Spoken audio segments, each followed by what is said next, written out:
Oi, pessoal, boa noite. Então, acho que agora a gente está com a turma praticamente completa aí para a gente dar início aqui ao nosso webinar de segurança psicológica. Primeiramente, agradecer a participação de todo mundo que está por aqui. A Spine tem reforçado, né, a importância de temas tão importantes como esse, a segurança psicológica, algo que está cada vez mais presente na realidade das empresas e cada vez mais sendo necessária a abordagem desse tema para quem está ligado de alguma forma ao mundo corporativo, né? Hoje eu estou aqui apenas como um coadjuvante para mediar esse bate-papo. Daqui a pouquinho a gente traz os nossos especialistas para falar um pouco sobre isso. Me apresentar um pouquinho também, né? Fazer um jabazinho, já que eu faço parte do grupo de parceiros da Spine. Meu nome é Lauro Lopes, eu sou jornalista esportivo, consultor de comunicação e palestrante. Aí apenas uma ilustração, né, do meu dia a dia de trabalho. Para quem é atleticano, talvez não tenha boas lembranças nessas fotos aí, né? Aí tem, por exemplo, a cobertura da final da Libertadores em Buenos Aires, da final da Sul-Americana no ano passado. E eu tenho também um podcast que se chama Bochechando. Alguém que está me olhando nesse momento pensou, que coincidência, olha só, ele tem a bochecha grande e se chama Bochechando. É por isso mesmo, viu, pessoal? Apelido é melhor a gente ir a favor do que remar contra. Então, é um podcast esportivo que eu tenho para receber amigos da imprensa, jogadores, ex-jogadores, pessoal ligado a esse mundo do futebol. Enfim, um pouquinho da minha carreira, então, sobre isso. Um detalhe, fazendo ainda mais um jabá, eu tenho também um curso aqui na Spine, né, que se chama Comunicação Corporativa. Quem tiver interesse pode acessar lá, procurar. A gente tenta levar até vocês de forma bem leve como a comunicação pode mudar o nosso patamar no dia a dia de trabalho e também nas nossas relações pessoais. Como eu disse, de coadjuvante, agora chegando, né, os atores principais desse webinar aqui para bater esse papo com vocês. Primeiro as damas, vou deixar a Camila Alves se apresentar, outra especialista que é parceira da Spine. Ela vai trazer um pouquinho do currículo dela e introduzindo um pouco sobre esse tema, né, tão importante como eu disse que a gente vai abordar hoje. Com você, Camila, boa noite. Obrigada, Laura. Pessoal, boa noite. Estão me ouvindo bem? Eu coloquei o fone aqui. Que ótimo. É muito prazer, bom revê-los. Meu nome é Camila Alves, sou parceira Spine, consultora na área de implementação de programas corporativos educacionais, especialmente trabalho com treinamentos, mentorias para líderes, principalmente lideranças na linha de executivos e C-levels. Atuo também com programas de transformação cultural. E durante uma parte da minha vida, esse tema eu gosto muito. Eu sou formada em enfermagem, eu tenho um mestrado na área de gestão de serviços de saúde e duas pós-graduação, sendo uma delas na área específica de enfermagem do trabalho e saúde ocupacional. Então, eu trabalhei durante parte da minha carreira em SESMIT, medicina do trabalho, então eu sei bem a realidade do dia. Então, a gente vai poder fazer bastante troca aqui. Atualmente estou professora da Fundação Dom Cabral, professora da PUC Minas, do Bioparque, do Grupo Ânima, então também estou dentro da academia. Acho que esse é um pouquinho do meu currículo. Sou mineira, mas resido no interior de São Paulo. Acho que é um pouquinho de quem é a Camila. Gente, agora o Luciano de Paula, né, CEO da Mapa, vai dar uma palavrinha com você, se apresentando também e reforçando a importância desse assunto de hoje. Boa noite, Luciano. Boa noite, pessoal. Obrigado por participarem aqui desse bate-papo. Então, eu sou o CEO da Mapa HDS. Nós trabalhamos com Human Data Science, a gente integra ciências humanas e ciência de dados. Hoje somos uma das principais plataformas do Brasil de avaliação psicológica e também em processos de avaliação psicossocial, socioemocional e outros fatores que a gente trabalha em grandes empresas em todo o Brasil. Diferentes fatores que têm uma necessidade de entendimento das relações das pessoas com o trabalho. A gente já vem trabalhando com o tema de fatores psicossociais desde 2020. A gente não está aqui, né? A Mapa não está, eu falo isso bastante, a Mapa não está trabalhando com fatores psicossociais por questões de norma regulatória, simplesmente a norma apontou para o nosso lado. A gente já vinha há muitos anos observando as mudanças e as tendências em processos de avaliação, depois a gente vai falar um pouquinho a respeito disso, mas voltando um pouco para a minha história, eu venho de outras áreas, eu venho de áreas de comunicação, venho de áreas da arte, de áreas de humanas, passei por setores de marketing, setores também de educação, me envolvi bastante com educação, depois entrei para a Mapa, estou fazendo quase 11 anos já de Mapa. Hoje sou um dos sócios, estou à frente da nossa operação no Brasil, agora a gente também está com operação fora do Brasil. Mineiros, a empresa é sediada em Belo Horizonte, mas a gente tem equipe espalhada pelo Brasil, a gente trabalha 100% remoto. No nosso caso, é um fator protetivo, um fator psicossocial protetivo para a nossa atividade dentro da Mapa. E é um prazer poder falar desses fatores, tendo em vista uma necessidade de uma busca, né, de maior saúde, de um maior entendimento que as pessoas precisam ter da centralidade do trabalho na vida delas.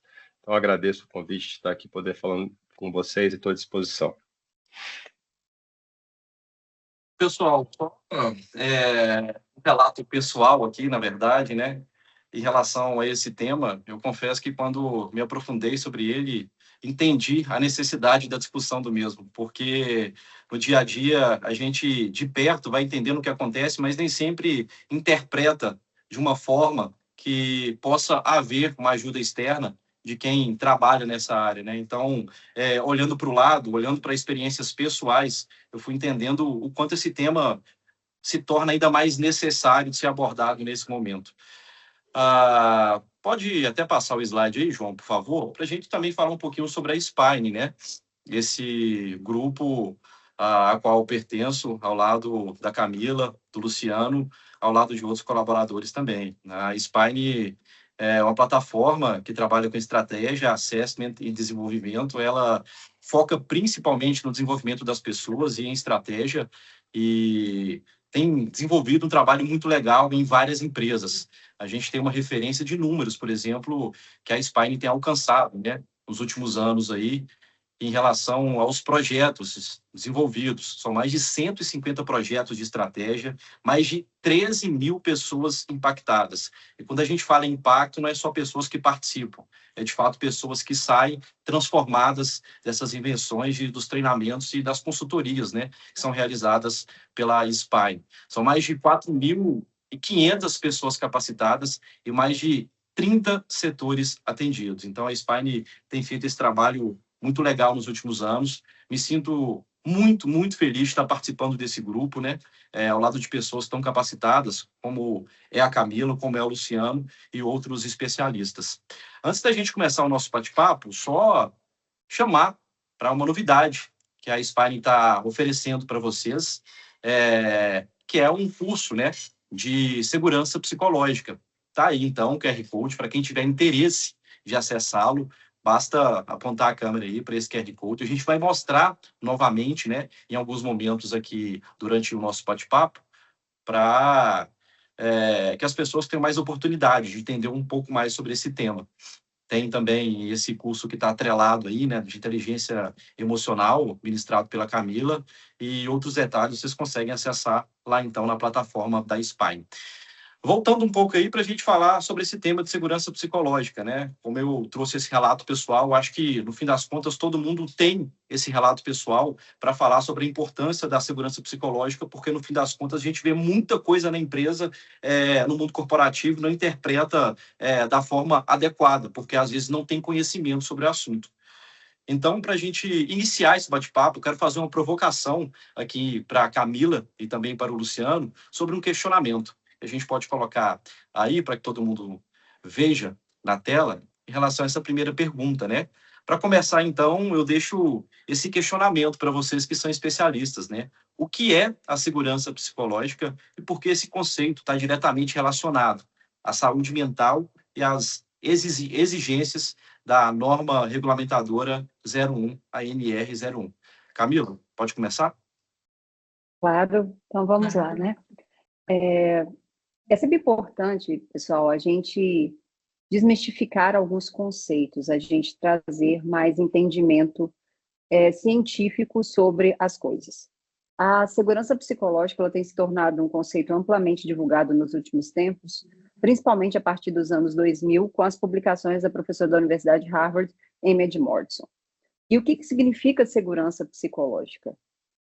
É a crença, é a percepção que um grupo tem, que um grupo compartilha, legitima, que é seguro dar ideias, que é seguro admitir erros, que é seguro entrar em conflitos produtivos, de que eles podem discordar uns dos outros, a crença que eles não vão ser, por exemplo, sofrer o risco de serem constrangidos, punidos, retalhados, desqualificados, mediante a exposição das suas ideias, mediante a admitir erros, a propor soluções diferentes, a questionar ideias.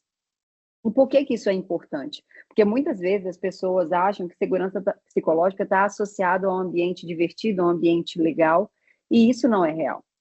Não é porque todos nós somos amigos e legais, não. Há um respeito, há vínculo de confiança. É um ambiente onde nós vamos sim cobrar resultados. Há exigências para altos padrões. Não quer dizer que a cobrança do resultado não vai existir e não quer dizer que a gente não vá prezar pela qualidade das entregas. Mas isso tudo com um ambiente onde há transparência, onde há respeito, onde há confiança e onde a gente pode expressar as nossas ideias de forma que a gente produza um aprendizado. Então, pensando nisso, por que segurança psicológica está tão ligado à saúde mental? Porque quando nós estamos submetidos a um ambiente que não nos preserva, onde nós somos bulidos, nós temos ativado um sistema de medo em nosso cérebro. Então, a gente fica com o nosso sistema de proteção, nosso cérebro fica ali se sentindo ameaçado.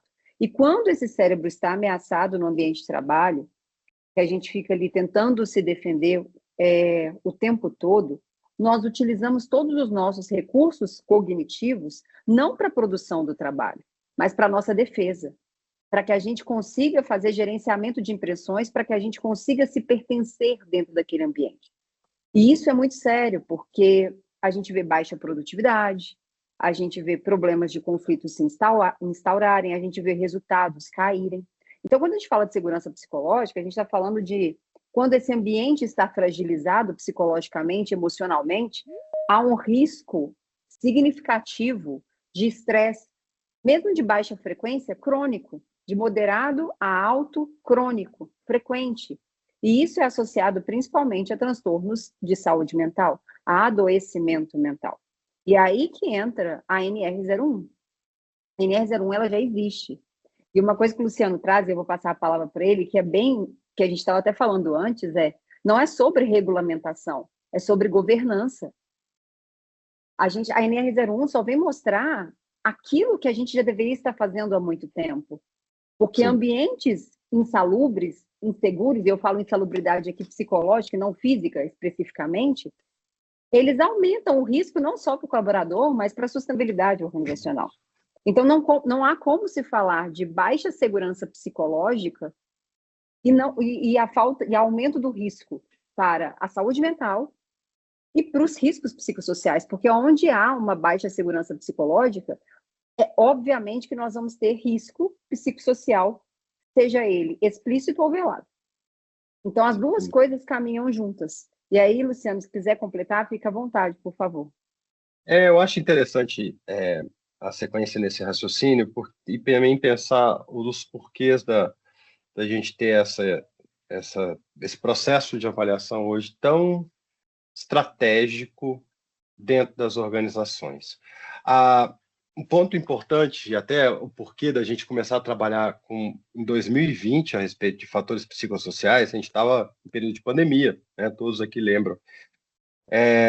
E a gente identificando como que estavam os novos papéis sociais e qual que era a centralidade do trabalho na vida das pessoas, porque dentro do nosso processo de avaliação psicológica, a gente via um adoecimento muito grande pelo que a gente estava vivendo naquele momento, mas também em algumas discussões a gente falava de como que também o trabalho era um fator protetivo para as pessoas. A gente via muitas pessoas entrando em processos de adoecimento, não porque às vezes estava mal acompanhado quando estava em casa e não podia sair de casa, mas sim porque estavam longe de um ambiente de segurança ou um ambiente que trazia saúde para essas pessoas. E aí a gente discute a respeito do papel do trabalho na vida de todos nós.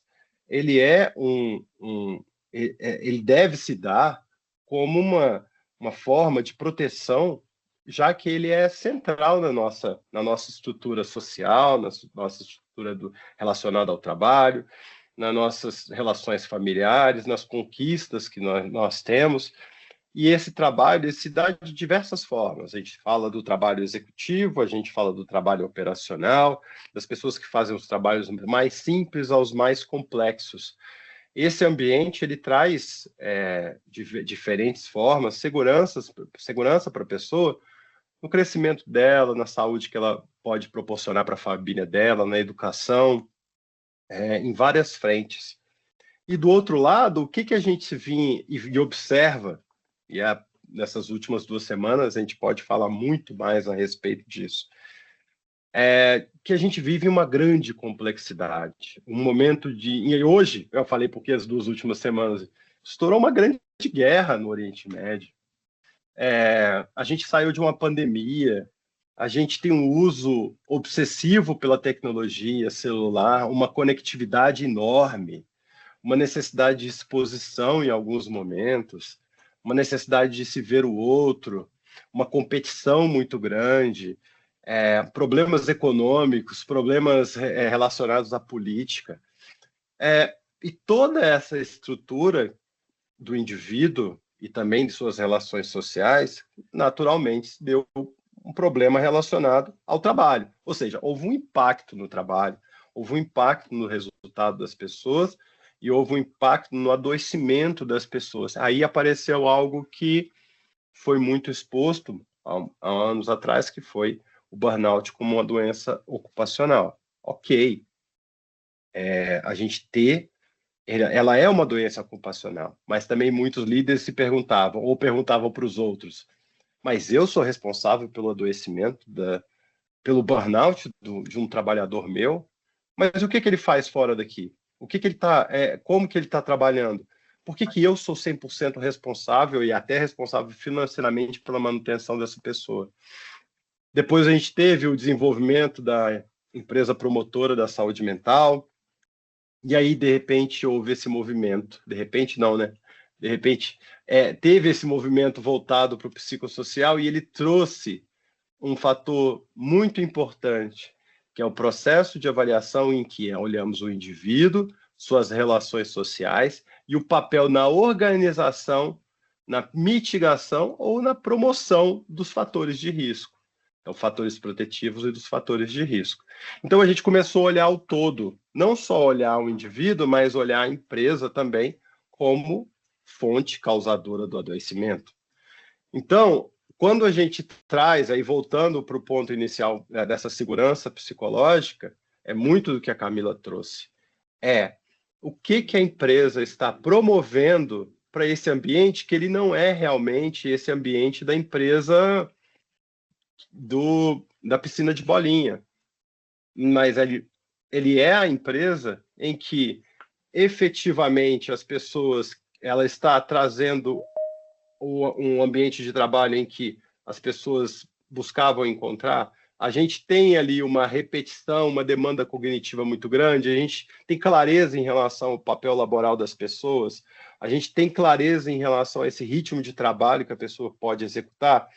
Se a pessoa tem ali uma estrutura de resultados, de fatores psicossociais, onde ela consegue ter um ferramental para mitigar esses riscos, naturalmente ela vai ser uma pessoa mais saudável, mais produtiva, e isso a gente tem um ganho em um todo dentro das organizações.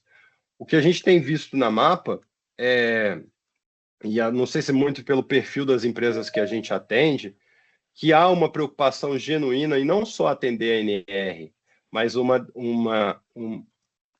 clareza em que Se a gente conseguir fazer um movimento contínuo de mitigação desses riscos, a gente consegue ser mais produtivo, consegue gerar mais resultado, a gente consegue ter maiores distribuições de resultados, a gente consegue ter um ambiente melhor.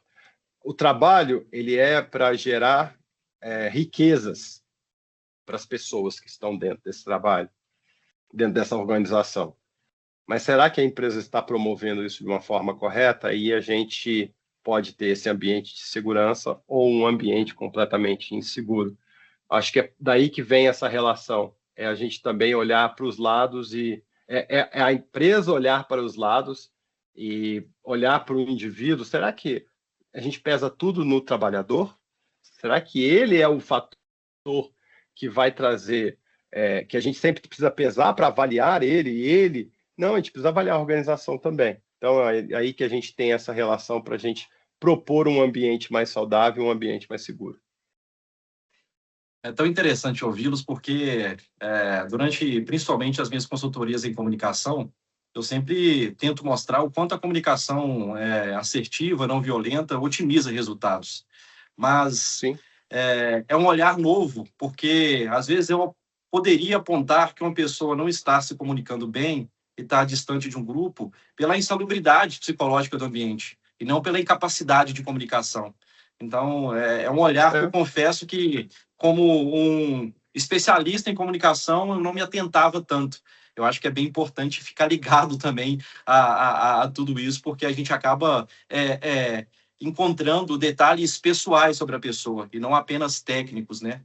Que bom ouvir isso de vocês. Para a gente continuar esse tema, né? A NR01, acho que vai mudar o jogo nas empresas, já tem mudado. Eu queria saber de vocês, Camila e Luciano, quem realmente, né, precisa se preocupar com essa norma e o que, de fato, pode acontecer com quem simplesmente ignorar tudo isso, ignorar esse cenário.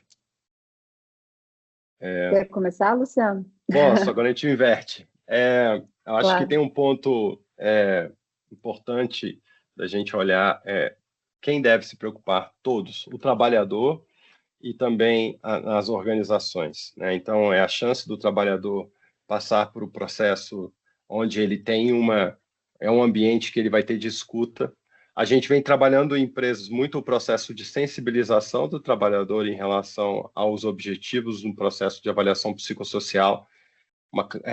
E aí, na ferramenta, a gente tem processo, vai ser anonimizado, se não vai ser anonimizado, se vai ser identificado o indivíduo ou não, até o processo de se gerar documentação para o PGR, não há necessidade de anonimização, mas essa preocupação, primeiro, né, são todas as empresas do Brasil, a gente está falando da norma regulamentadora 1, antes os fatores psicossociais estavam dentro da NR17, dentro da ergonomia, depois veio para 1, exatamente pelo ponto que a gente discutiu anteriormente, que a gente trouxe anteriormente, sobre essa necessidade de se olhar mais, né? Claro, pesou isso para o governo, né? Pesou o custo Brasil em relação aos fatores, ao adoecimento psicológico. Então, isso volta para as empresas, mas volta com essa visão de trazer, ela tem um cunho muito positivo no desenvolvimento e melhoria desses ambientes de avaliação.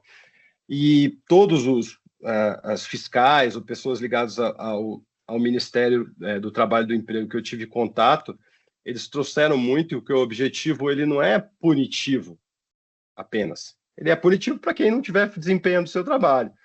Mas, primeiro ponto, todo o processo de avaliação, né, de fiscalização que vem do governo, vai encontrar fatores de risco psicossociais dentro de uma organização. Natural, qualquer empresa vai ter seus fatores. A gente nunca...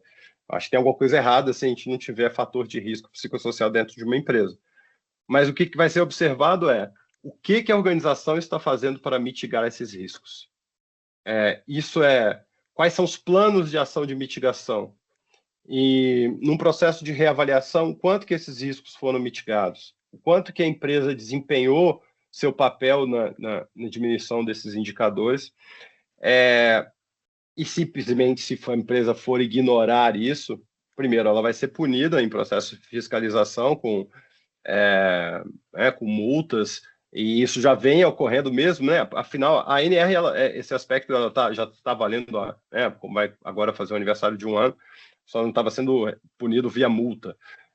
Mas já tivemos situações no sul do Brasil de empresas que já receberam notificações referentes à norma, e isso tem um peso não só financeiro, mas tem um peso também de comunicação muito forte, né? Onde você vai ter a empresa ali na mídia sendo colocado como onde foram encontrados fatores de risco e ela vai ser punida.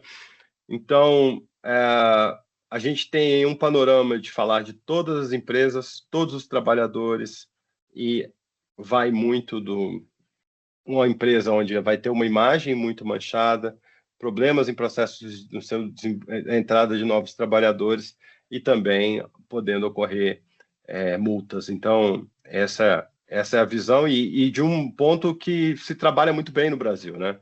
Não a questão das multas, mas sim a observação e a estrutura das nossas normas regulatórias são um exemplo no mundo inteiro. Então, a gente sabe que aqui há um trabalho muito sério em relação a essa observação das empresas que não estiverem realizando o seu trabalho. Eu vou completar aqui, pessoal, porque eu acho que a ANR ela vem para escancarar a negligência da maior parte das organizações, que normalizam algumas coisas que não são normais. A gente não pode normalizar conflito de interesse, a gente não pode normalizar assédios, a gente não pode normalizar um colaborador que tem medo de ir no RH porque não se sente seguro, porque se ele expor que está sendo assediado, ele vai ser desligado. A gente não pode normalizar um sistema de compliance que falha. Então, assim, não dá para normalizar um gestor que não sabe fazer uma distribuição assertiva de tarefas e sobrecarrega um colaborador. Ele veio para mostrar ineficiência de práticas de gestão. E eu não estou falando só de gestão da liderança, eu estou falando de gestão organizacional de governança. Infelizmente, às vezes aqui no Brasil as coisas acontecem talvez na imposição, né? As organizações poderiam ter visto de forma mais amorosa para esse tema, porque isso teria preservado melhor o capital intelectual delas. Não estou generalizando, tá, gente? Mas grande parte das organizações, elas entraram em desespero com a questão da implementação da norma, porque não olhava-se para isso, né? Eu escutei isso muito. E eu ainda escuto, tá? Muita gente, vamos fazer porque tem que adequar. Não, gente, isso não é adequação, isso é transformação cultural. É muito mais profundo. É transformar a cultura para que você tenha um sistema de governança e de gestão efetivo. Porque se você tem uma cultura que adoece, esse trabalho será um facilitador do adoecimento, sendo que, na verdade, a gente olha para o trabalho como um self. Ele faz parte de quem somos na nossa estrutura. As pessoas se apresentam pelo trabalho delas. Elas se identificam com o que fazem, elas se sentem orgulhosas, elas não conseguem desassociar. A maioria das pessoas chegam e falam, meu nome é Camila, eu sou consultora. Elas não falam, meu nome é Camila, eu sou filha da Sueli, tenho 4 cachorros. Ninguém fala assim, ela se apresenta pelo trabalho. O trabalho, ele dá representatividade. Só que, por outro lado, também, eu tenho acho que até um dever ético de falar isso aqui, que ninguém se adoece sozinho. Não é só o trabalho que adoece uma pessoa. E aí eu também acho que não dá para colocar nas organizações a responsabilidade única da saúde do indivíduo, né? Sim. Porque, tem fatores psicossociais, ok, tem, mas o que você faz no seu dia a dia? A pessoa não come bem, não pratica atividade física, não tem um hobby, a pessoa não cuida de si. E aí, gente, tem diversas camadas dentro desse nosso Brasil, tá? Das mais simples às mais complexas, então eu não estou falando isso. Mas ela vive num ambiente que é violento dentro da própria casa, ela não tem como ter oportunidade de cuidar, então ela sobrevive ao invés de viver. Então, não dá para tentar atribuir toda a organização a responsabilidade da saúde do indivíduo. Essa responsabilidade ela tem que ser compartilhada. Por isso que quando se fala de NR01, eu vejo assim, claro, as organizações têm as responsabilidades que são delas e elas devem cumprir. Elas têm que preservar um ambiente saudável, temos que criar relações interpessoais saudáveis, nós precisamos pensar na organização e na estrutura de trabalho de uma forma estruturante, mas, por outro lado, também eu tenho que incentivar o meu colaborador a olhar para ele de uma forma diferente. Eu vou falar de, por exemplo, NR01 e não vou falar de uma boa estrutura de cargos e salários, então a pessoa não ganha nada, e aí como é que ela vai cuidar de si? Eu não vou falar de um bom plano de saúde para esse colaborador, então, dos benefícios que esse colaborador tem, às vezes eu tenho que olhar qual que é o tempo que ele vai gastar no trânsito. Então, gente, é muito mais profundo do que simplesmente mensurar risco psicossocial. Tem só desculpa cortar, Camilo, mas tem Não, dentro do claro. nosso processo de avaliação, existe uma... O que a gente fez para desenvolver um instrumento de avaliação psicossocial? A gente foi na Organização Internacional do Trabalho e avaliou Uhum. isso vem da Organização Internacional do Trabalho, que foi a mesma fonte que o Ministério do Trabalho bebeu para entender quais fatores queria observar.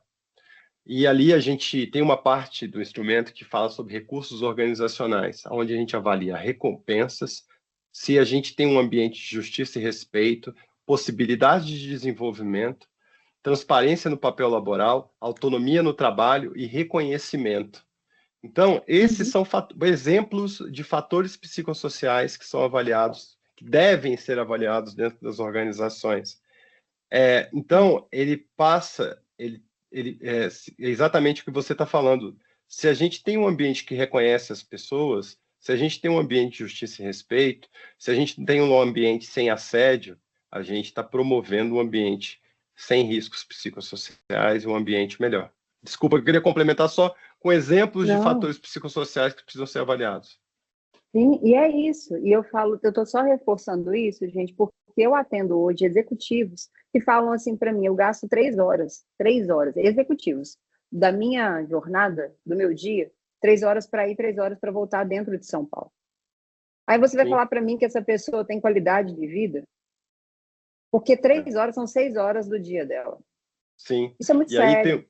tem um outro exemplo que a gente pode ir para o outro lado e falar sobre manutenção da vida.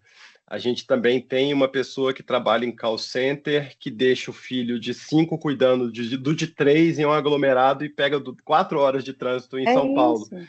Então, essa é a estrutura de trabalho, aí depois vai discutir a respeito de saúde dentro da organização. Aí a gente fala assim, não dá para, sabe, até como que a gente faz os modelos de trabalho, né? Se pode ser híbrido, se não pode. Enfim, eu estou só chamando aqui, gente, porque eu vejo que muitas organizações se pautam em vamos mensurar os riscos e vamos mitigar os riscos. E esquece toda de uma estrutura que vai desde salário, benefício, como que esse colaborador se desloca. Não é só a relação, é a estrutura toda de um processo. Por isso que eu falo que é um processo de Sim, transformação e governança. É muito maior do que simplesmente... E, claro, a mensuração de riscos ela é indispensável, mas a gente precisa pensar toda na estrutura do trabalho. E eu acho que isso é um sim. exercício para toda organização.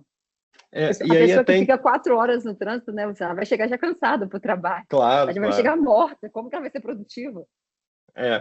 Então, até interessante, eu queria pegar esse gancho e trazer, em relação à NR e do processo de avaliação psicossocial, o que precisa ser avaliado. E isso ilustra bem esse ponto que a gente está discutindo. Um processo de avaliação psicossocial, ele precisa olhar o indivíduo, suas relações sociais e os recursos organizacionais para ele executar sua atividade. Isso a gente vai passar por aspectos como identificação com o papel laboral, engajamento do trabalho. A gente entra nas questões individuais quando a gente fala de fatores relacionados a estresse, ansiedade, sintomas depressivos, que também são avaliados, que acabam sendo o resultado de avaliação. A gente passa por fatores como autoeficácia. Então, a gente olha a pessoa como resultado de ações que a empresa vem trazendo e executando para ela.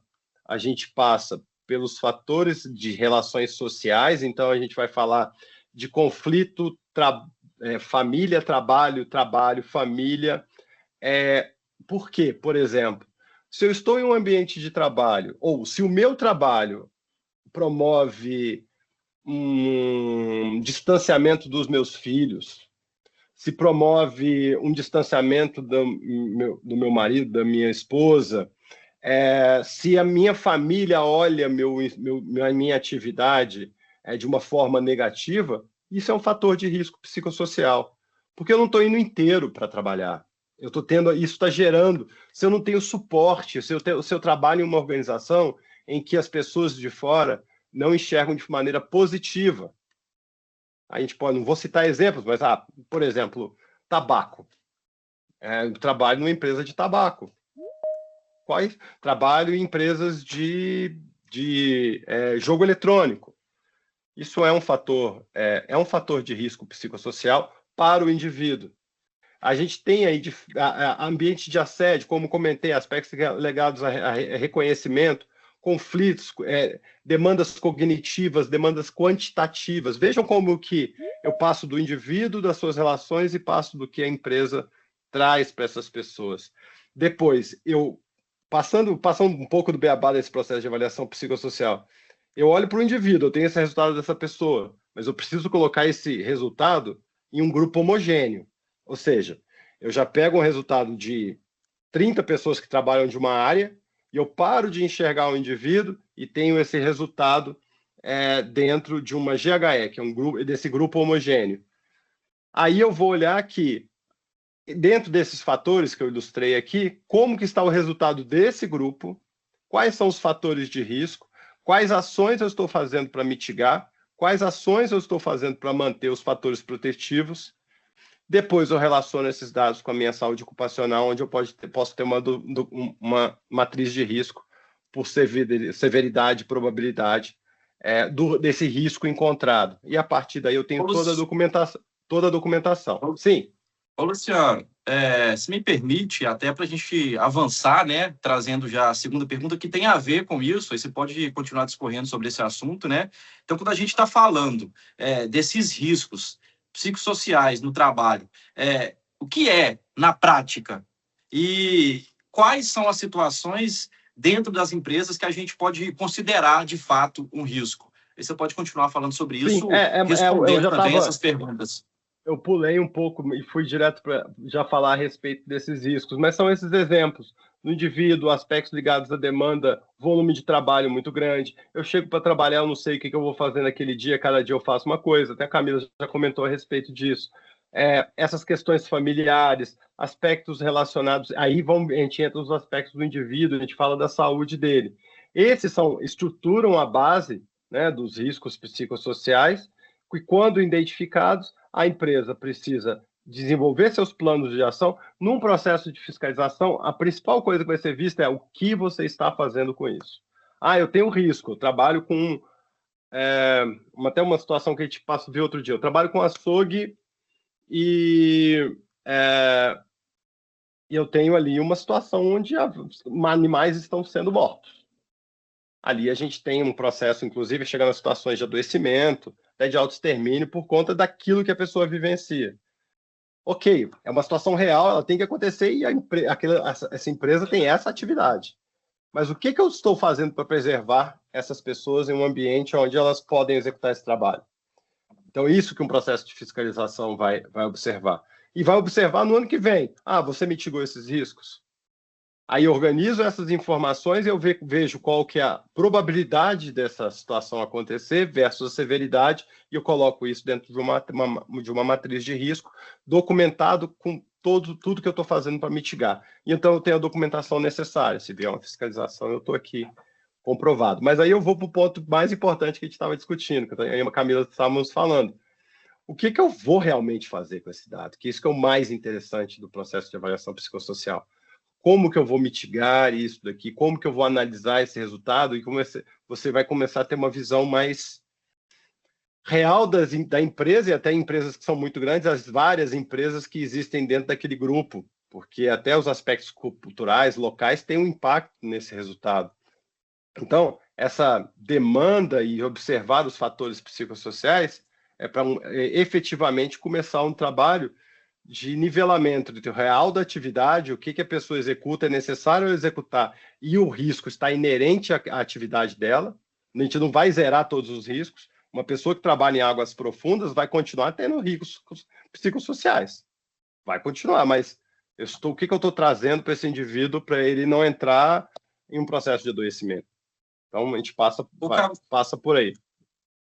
Ô, Camila, para a gente avançar ainda mais nesse assunto aqui, né, eu queria saber se, de alguma forma, até o questionamento número 3 aqui do nosso seminário, se existem sinais por parte da empresa, ou se esse sinal é apenas do funcionário que está passando por algum questionamento psicossocial, mas, de alguma forma, a empresa que não tem segurança psicológica no trabalho, ela deixa alguns sinais?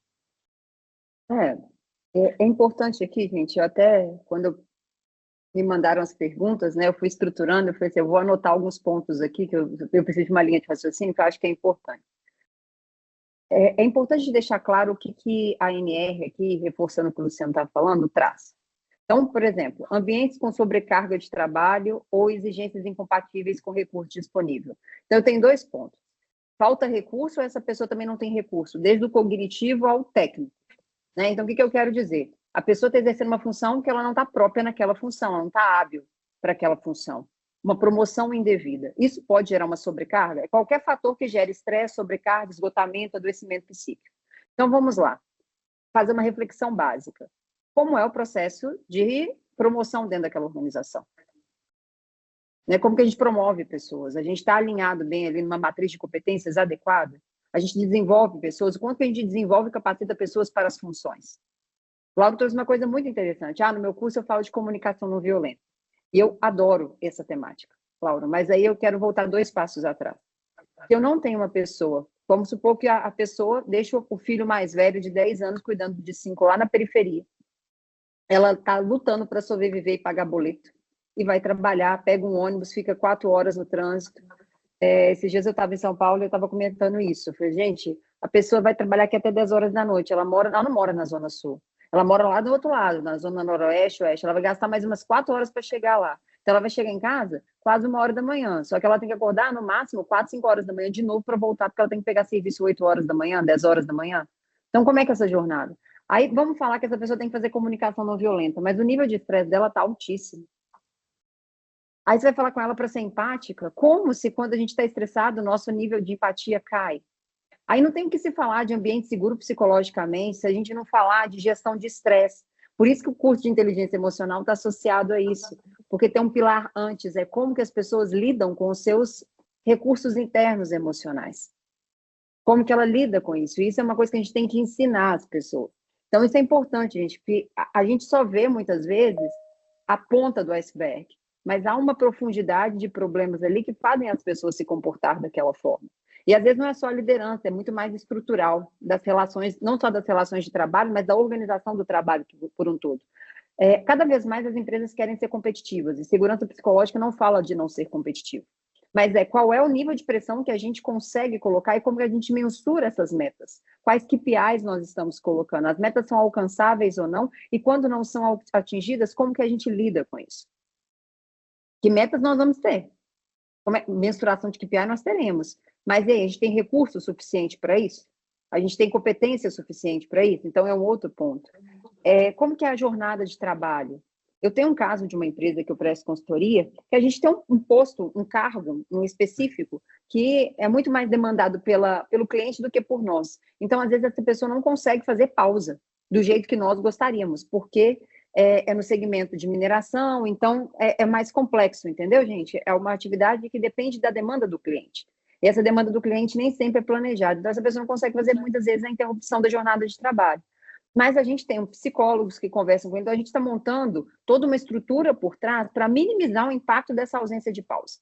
Ou seja, será que a gente vai aumentar, por exemplo, o tempo de descanso dessa pessoa em casa? A gente vai diminuir a jornada de trabalho dela? Ainda estamos estudando possibilidades. Mas essas pausas, especificamente, não foram possíveis de serem realizadas no tempo que nós gostaríamos, conforme a legislação. Então, a gente tem uma psicóloga ocupacional que ela vai lá e conversa com cada um, colhe as informações, a gente entende essa dinâmica de trabalho e ela traz isso para a gente tratar de um nível mais profundo. Ou seja, nós não vamos resolver o problema do risco. O risco, ele de fato existe, tá? A gente só vai minimizá-lo. Falta de clareza, papel, responsabilidade e prioridade. Onde tudo é importante, nada é importante. Onde tudo é prioridade, nada é prioridade. E hoje eu vejo cada vez mais que a liderança não sabe fazer gestão do seu tempo e muito menos a delegação efetiva de tarefas. Isso eu vejo na prática, tá, gente? Então, eu vejo líderes muito sobrecarregados, muito centralizados, que não delegam de forma efetiva. Isso é um sinal importante. Vejo empresas que microgerenciam porque o erro, ele não é permitido, e claro, a gente tem que ver o que é possível e o que não é possível, fazer os nossos acordos. Então, você entra numa reunião, as pessoas estão em silêncio porque elas têm medo de discordar do outro. A gente vê empresas onde o conflito de interesse ele é claro, o RH tem consciência, mas não faz nada. O compliance não trata de forma devida, os funcionários se sentem com pouco reconhecimento, injustiçados por conta de um favoritismo, pessoas que não têm competência para tal são colocadas em determinados cargos porque é amigo de fulano. Então, assim, e o problema disso, Laura, que você fez a pergunta, é que isso, de uma forma ou de outra, estão presentes em todas as empresas, talvez umas mais, outras menos. Às vezes a gente vê uma parte do grupo que é seguro psicologicamente e o resto da organização não é. Você vê mini culturas dentro de uma cultura maior. Porque isso tem muito a ver com a relação que a liderança estabelece no seu ambiente, sabe? Conflitos interpessoais recorrentes. Gente, uma coisa que eu vejo é que a liderança não quer dar feedback. Isso chega para mim. Às vezes eu, quanto mentora, tenho que fazer o trabalho de contar para o colaborador comportamentos que não estão aderentes ao ambiente de trabalho. E o primeiro acordo é, quem tem que te contar isso é o seu gestor. O gestor não conta. Aí quando eu pergunto, mas você alinhou isso com ele? Ah, não, esse ponto aqui eu não falei. Eu falei, por que não falou? Me vem à cabeça, né? Porque você tem que agir com transparência. E eu sei que é difícil, mas a gente precisa trabalhar falando a verdade, não é atacar a pessoa. É o processo, por que aquele comportamento não é aderente àquela cultura. Isso não tem a ver com a pessoalidade de eu gostar menos ou mais, por exemplo, do Luciano. Isso tem a ver com um processo que não está funcionando bem. E aí começam a ter conflitos. Por quê? Porque as pessoas não são sinalizadas dos comportamentos que não são adequados. Então, assim, gente, meu resumo disso tudo eu não vejo nenhuma empresa perfeita, vejo empresas que se esforçam mais ou menos, mas todas, de uma forma explícita ou implícita, acabam pecando na segurança psicológica. E isso tem muito a ver também com a postura do líder. Tem líderes que são mais abertos. Sim, ele é multiplicador disso, né? É cultura. São mais abertos, outros que são mais fechados, e aí isso tudo vai permear quem é essa liderança e quão permissível é essa organização para esse estilo de liderança. E muitas vezes ela é permissível pelo resultado, né, Luciano? Eu já cheguei em algumas empresas em que a gente, até no processo de avaliação do instrumento psicológico, a gente fala sobre irritabilidade, hostilidade. O líder fala assim, eu quero isso muito, todas as pessoas que tiverem com isso exacerbado no processo de avaliação psicológica, eu quero que façam parte da minha organização. Eu falei, como assim? Por favor. Uma coisa é você pegar vendedores e com estímulos corretos, positivos, salutares, você vai fazer esses estímulos. Outra coisa é colocar um monte de gente hostil e rivalizadora dentro de um ambiente simplesmente para alcançar resultados financeiros. Isso é uma bomba pronta para explodir. Então, é uma visão mais coerente, mais honesta em relação ao que se deve, como se devemos relacionar e viver dentro desse ambiente tão complexo que a gente tem hoje, que eu estava comentando, né?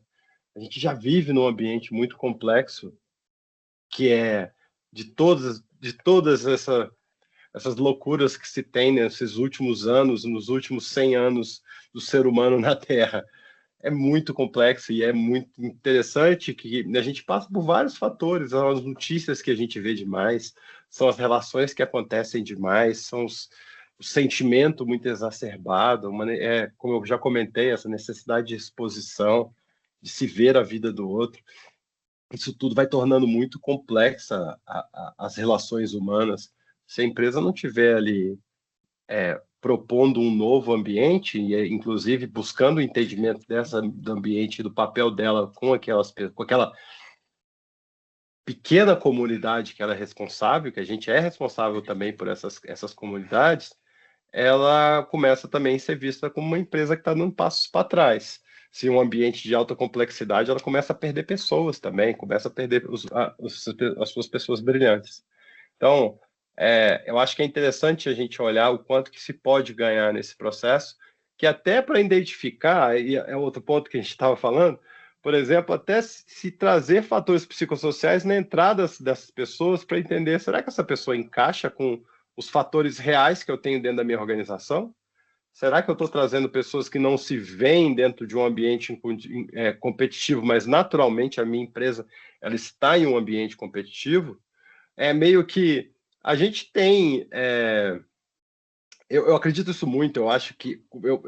Poxa, eu viajo o Brasil inteiro vendo os mais diversos trabalhos que existem. No Brasil se faz de tudo, existe trabalho para tudo, e sempre tem uma pessoa que faz aquele trabalho muito bem.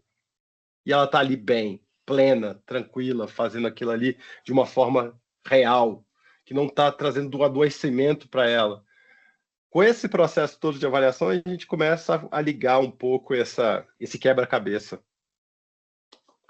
Eu tenho percebido também, né, e ouço, às vezes, relatos de muitos colegas de trabalho sobre a falta de zelo com esse lado justamente emocional, né? Há uma cobrança técnica sobre o rendimento daquele profissional, do colaborador, e de fato ele está ali para isso, ele recebe para que possa produzir e ter esse resultado efetivo no final, mas há uma falta de preocupação emocional, porque eu acho que às vezes o líder ele funciona não só como referência técnica, mas também como referência pessoal. E às vezes falta essa parte um pouco motivacional, aquele líder que aparece apenas para fazer críticas e não construtivas, e falta o zelo na hora de abraçar o profissional, de cativar o ambiente de trabalho, né? Então, eu ouço e já vivenciei isso também em alguns ambientes. Gente, ó, só pedir para todos aí que estão acompanhando, quem tiver interesse e quiser colocar algum questionamento aí no chat.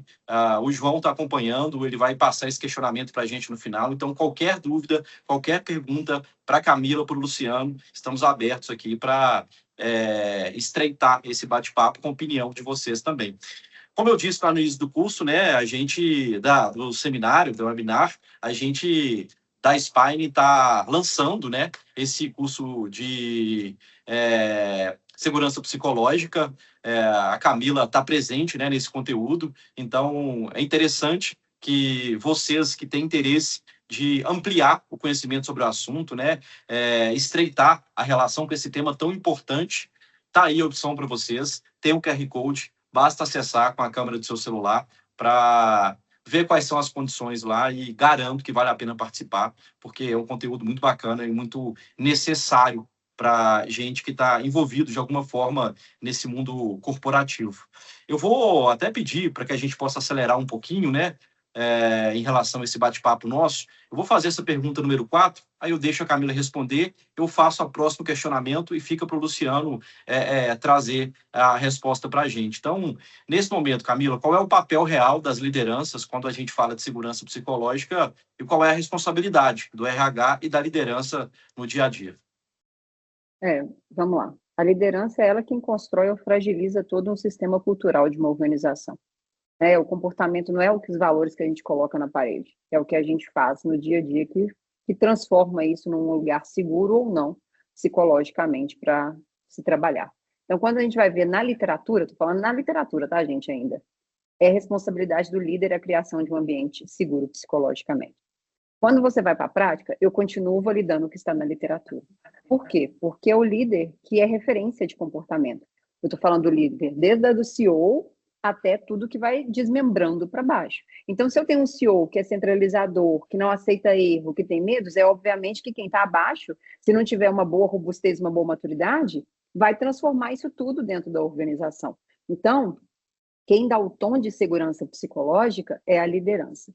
Onde entra o RH? Eu acho que o RH entra aqui como um papel de protagonista e não de coadjuvante. O RH é o guardião de todo o processo de cultura e de gestão dessa organização. E eu vejo que muitos RHs não admitem essa postura, não tomam essa postura.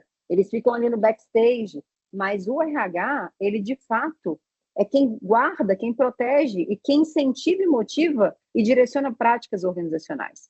E isso começa desde o exemplo, mas também no incentivo a uma liderança que é corresponsável por um ambiente saudável emocionalmente e seguro psicologicamente. Então, eu tenho 2 pontos. O líder, que é o promotor desse ambiente, e o RH, que tem que vir como uma estrutura estratégica, como guardião, não só das práticas organizacionais, mas do negócio. Porque segurança psicológica é respaldo do negócio. Segurança psicológica, minimização de riscos psicossociais, é garantia de sustentabilidade. É diminuir turnover, é aumentar a retenção de capital intelectual, é diminuir absenteísmo e, no longo prazo, gerar produtividade e receita. Que essa receita é importante porque é ela que sustenta a manutenção, inclusive, e a melhoria de estrutura e de condições de trabalho para esse colaborador. Então, eu estou falando desde o início de um ponto pequeno, que é o comportamento do dia a dia, ao final disso tudo, que é mensuração de resultados financeiros, porque as pessoas são mais produtivas, mais felizes, elas não querem sair daquele lugar, elas fazem mais pela organização. E aí a gente tem um ciclo que é vicioso e não virtuoso e não vicioso. Acho que é isso que eu tenho para dizer.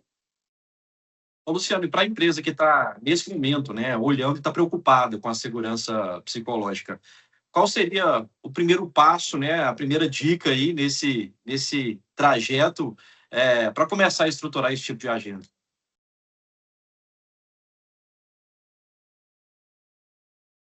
Luciano, acho que seu microfone está mudo. Desculpa. Se dá inicialmente no processo de entender as pessoas e, a partir desse processo de entendimento, saber como esse ambiente se dá, quais são os objetivos e correlacionar com os objetivos e a cultura dessa organização.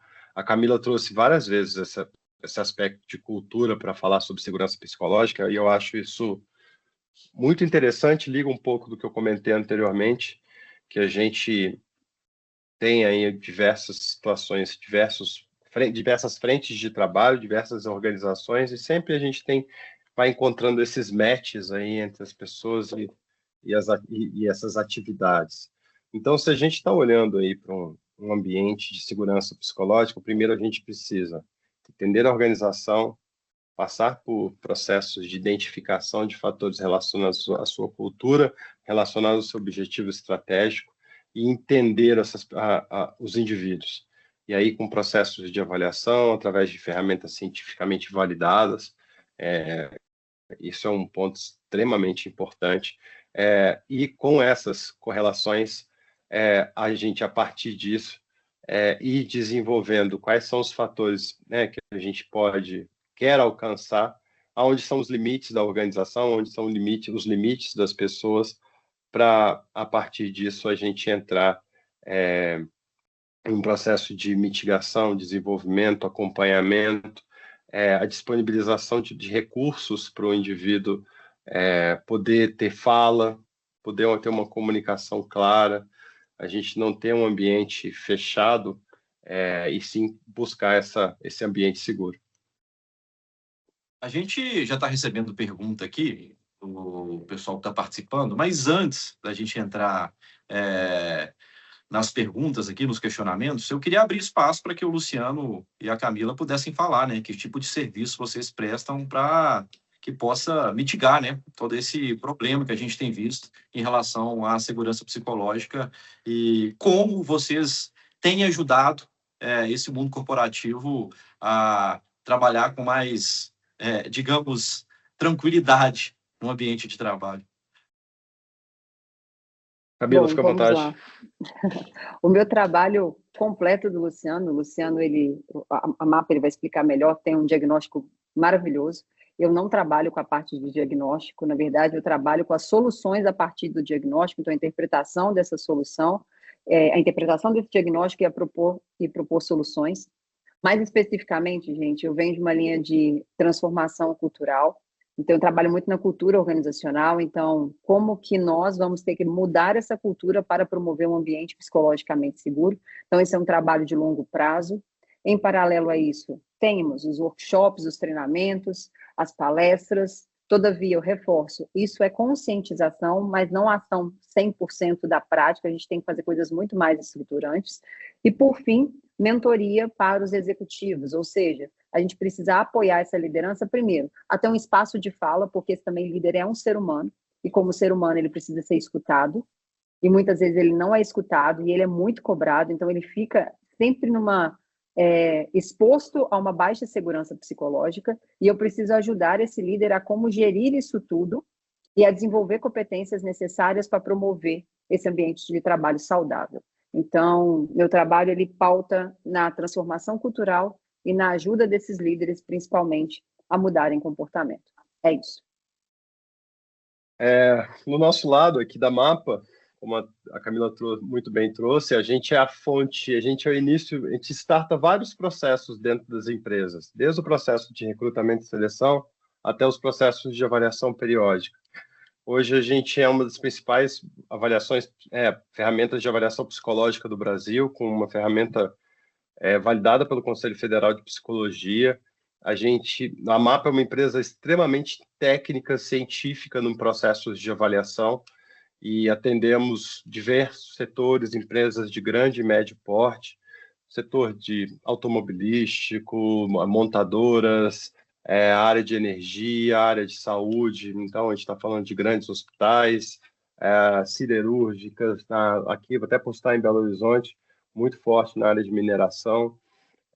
E trabalhamos com um processo de desenvolvimento de ferramentas. Então, a gente vai trabalhar com ferramentas de autorrelato, trabalhando construtos, né, da personalidade, construto psicossocial, socioemocional. Também desenvolvemos ferramentas específicas, né? Um exemplo, a gente teve uma grande operadora de telecomunicações, né? No caso, não posso falar, a Vivo. Ela nos demandou um desenvolvimento de uma escala para falar sobre integridade em uma área de cibersegurança. Então, a gente desenvolveu uma escala de avaliação, porque era exatamente esse fator que eles queriam entender.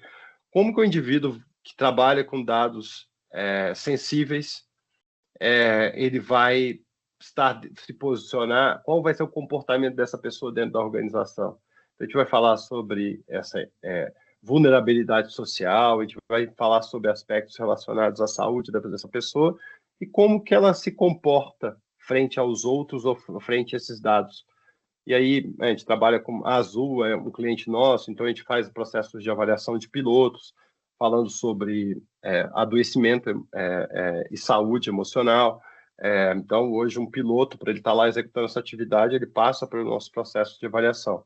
E temos uma ferramenta que não só gera esses dados, mas também a possibilidade de correlações desses dados com outras informações.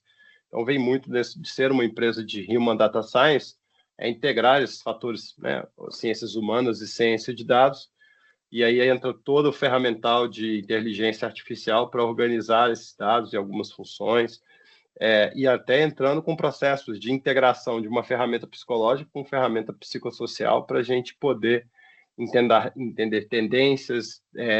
A gente trabalha com várias empresas que a gente vai falar sobre comportamento seguro, comportamento de risco, com empresas com risco 4.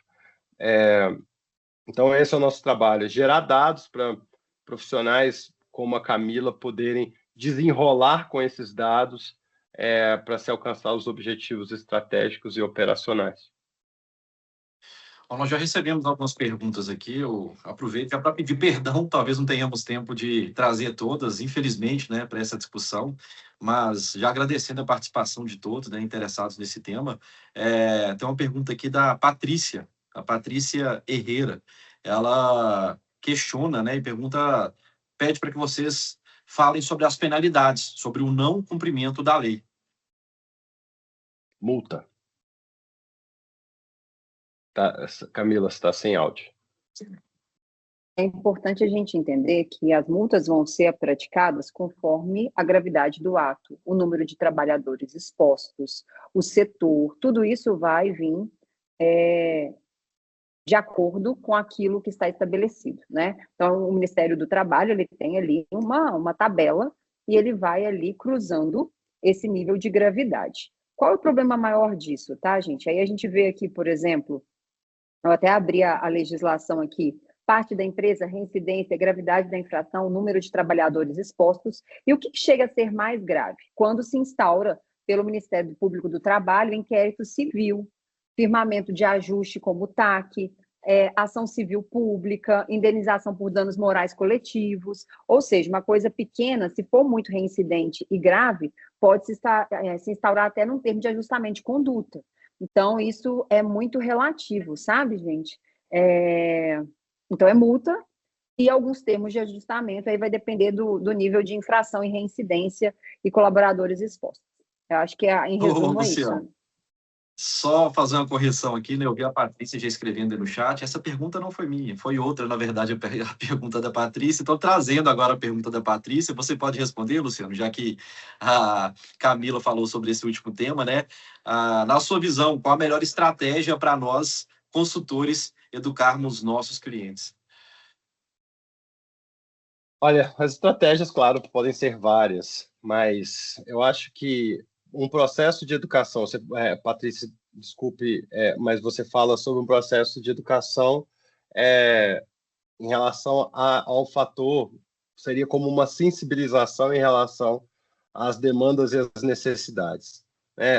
A gente tem que trazer números, fatos e dados claros em relação a toda a transformação que a nossa sociedade vem passando e como que isso vai trazer benefícios que não só são da gente estar ali com documentação frente à ANR, mas os benefícios que a gente pode trazer para um resultado real da organização e seu desempenho e seu atingimento de seus resultados.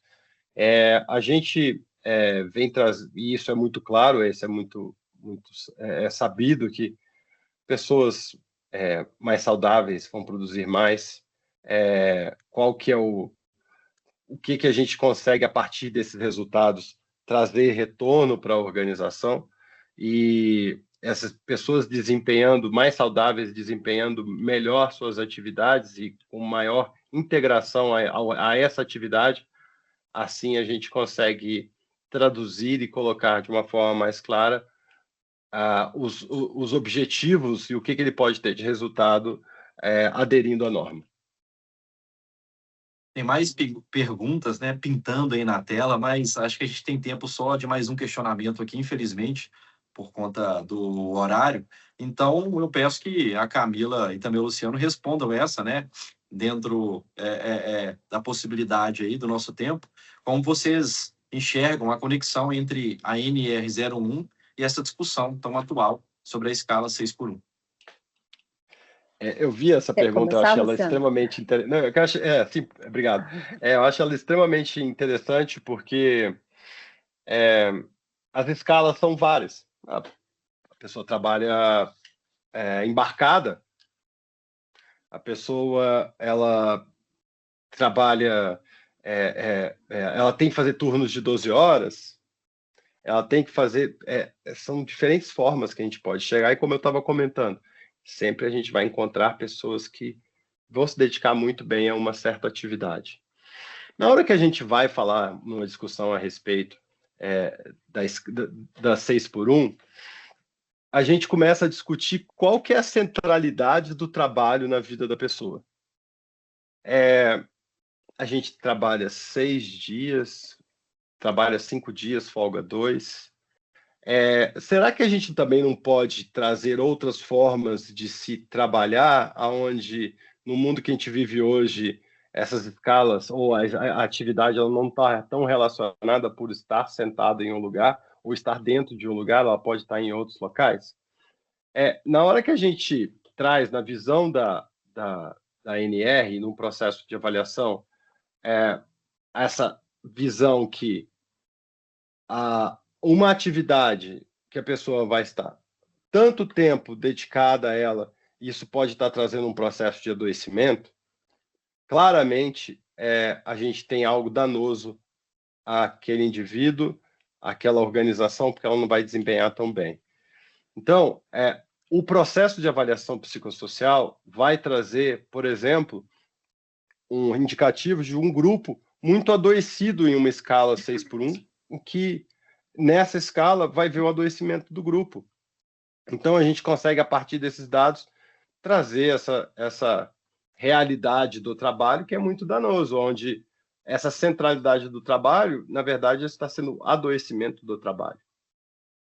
Eu tenho um ponto aqui, Luciano, para trazer, que é o seguinte: eu concordo praticamente com tudo que você falou, e eu tenho um ponto a fazer aqui, que é, quando a gente reduz a escala de trabalho de 6x1, por exemplo, 4x2, 5x2, por 2, ok, tá, gente? Tudo certo. O problema maior é, se essa pessoa for reduzir o salário dela, sabe o que vai acontecer? Ela vai arrumar 2 empregos. Exatamente. E aí nós vamos aumentar o problema. Então, eu também não acho. A pessoa que fica 6 horas no trânsito, ela fica tão ou mais cansada numa escala 5x2 que uma pessoa de 6x1. Então, eu acho que aqui é uma discussão muito... E aí vem uma pergunta até do Rodrigo aqui trazendo, que é sobre a questão do impacto do tempo do indivíduo. As empresas, gente, não vão conseguir resolver todos os problemas. Tem problemas que são, de fato, sociais, estruturantes, problemas de saúde pública. Isso interfere na organização, mas ela não é corresponsável pela vida toda do indivíduo. Então, a pessoa dá emprego, mas a pessoa é tabagista. Ela vai fazer o quê? Vai proibir a pessoa tabagista de trabalhar, sendo que o tabaco já é, por exemplo, um dos fatores mais de risco psicossocial também, para a saúde mental do indivíduo. É o primeiro fator relacionado a câncer. E aí, nós vamos falar o quê? Vamos obrigar o indivíduo a parar de fumar? A gente vai falar com todas as pessoas que estão com obesidade que elas têm que fazer, sei lá, dieta, e vamos obrigar essas pessoas a fazerem dieta, porque o sobrepeso também interfere na saúde mental dessas pessoas? Gente, assim, a gente não vai conseguir cuidar do mundo inteiro. A gente só tem que, por exemplo, nesses casos, a gente tem que fazer programas de conscientização. A gente tem que dar motivos para as pessoas quererem ter uma vida melhor. E, dentro do possível, estruturar medidas, ações e governança para que a gente consiga mitigar os riscos. Agora, tem trabalho, por exemplo, eu vou pedir um técnico de enfermagem para trabalhar à distância, gente. Técnico de enfermagem tem uns que trabalham, eu falo que eu sou enfermeira. Eu tenho enfermeiros hoje, alunos, que trabalham em escala de 12 por 72. Eles têm 2 empregos. E aí, vai ficar cansado do mesmo jeito. E aí eu vou impedir a pessoa de ter 2 empregos? Eu não posso impedir. Então, assim, a gente tem que trabalhar dentro de uma realidade que é real. A empresa não é responsável por tudo e o indivíduo, ele tem o direito de escolha. Então, ele pode escolher querer trabalhar em 2 trabalhos e aí cabe à empresa ou não entender se aquele indivíduo é bom para ela. Agora, ele vai demitir todo mundo numa mão de obra que está escassa cada vez mais, porque a pessoa tem o direito de querer ter 2 trabalhos? Aí a gente vai discutir a enfermagem, que tem um salário horrível. Então, assim, gente, eu estou sendo bem transparente aqui, sabe? Porque a gente vai sair de uma coisa desse tamanho e vai para um macro social, político, econômico, que traz o Brasil, e que a gente não vai conseguir resolver. Então, dentro do que é possível, como nós nos tornamos um lugar melhor para se trabalhar. Eu acho que essa é a ideia, sabe? Como que a gente contribui de forma positiva para o indivíduo, porque muita ajuda é quem não atrapalha, entende? Então, se a gente consegue não atrapalhar e potencializar, ajudar esse indivíduo, a gente consegue melhorar a qualidade de vida dele. Agora, existe o 50% que é a parte do responsável, que é o trabalhador, e que aí a gente também tem que dar o direito dele de escolha, né? E isso é legitimado. Então, eu acho que essas são as perguntas, sabe? Não sei se eu fui clara, mas eu quis deixar isso bem transparente, senão a gente traz tudo para a empresa ou tudo para o indivíduo, e eu acho que é um processo de construção coletiva. Pois é, pelas respostas aí, né, da Camila e do Luciano, a gente percebe que o assunto é muito mais amplo, a discussão é muito mais ampla do que apenas uma narrativa, né, se vale a pena ou não. Até por isso, eu peço para que a gente deixe na tela novamente aí o QR Code com esse curso de segurança psicológica que a SPAG está lançando, né, para que todos tenham acesso e conheçam um pouquinho mais sobre o assunto, sobre a relevância dele nesse dia a dia de trabalho. Quero fazer um agradecimento aqui, porque eu entrei apenas como um mediador e estou saindo dessa conversa como um colaborador mais atento e também como consultor mais humano em relação à parte de comunicação. Eu fui alertado a todo momento sobre detalhes, né, que a Camila e o Luciano trouxeram aqui. É interessante a gente ter acesso a esse tipo de conteúdo. Agradecer a todos que participaram, a todos que estão presentes, a todos que mandaram suas perguntas. Peço perdão para quem não teve oportunidade, né, da pergunta ser lida aqui, mas a Spine segue à disposição de todos vocês. Luciano, Camila, boa noite. Obrigado, viu, por tantos esclarecimentos aqui. Obrigada, viu, gente? Eu que agradeço. Obrigado, Luciano. pessoal. Um abraço. Valeu, pessoal. Um abraço. Boa noite a todos. Tchau, tchau. Tchau, gente. Boa noite.